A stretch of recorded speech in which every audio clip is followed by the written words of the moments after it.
Hi guys, so it's a quick Charlie Johnson YouTube video on a health supplement, something slightly different. I've just started using Glutathione. See that bad boy there? So this is liquid, it's from Supplement Needs.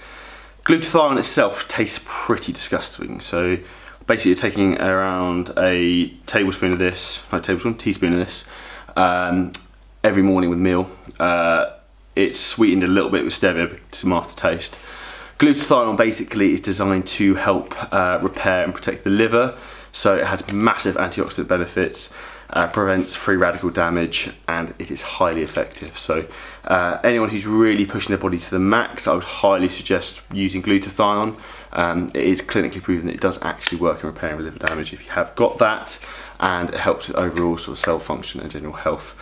I was actually reading an NC study as well. It does say it can help with insulin resistance, so can help in terms of making you more carb sensitive. So in terms of how your actually body functions, this is definitely a product that would work very well for you if you are suffering with either of those things. If you're pushing your body very, very hard in terms of your training, supplementation and your diet, and also in terms of stress and other bits and pieces, you live a stressful life, chances are this may well have some other benefits for you in terms of dealing with free radical damage and oxidative stress. So I would highly suggest giving Glutathione a go.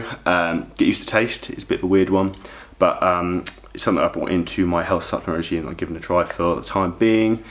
Anything that can help your body run better, faster, make you a more perfect human, then why not try it? So any more comments, questions below on Glutathione, please let me know. Any other interesting articles, research on it, open to anyone's opinion, but I'd highly suggest giving it a go. So peace out, Charlie Johnson.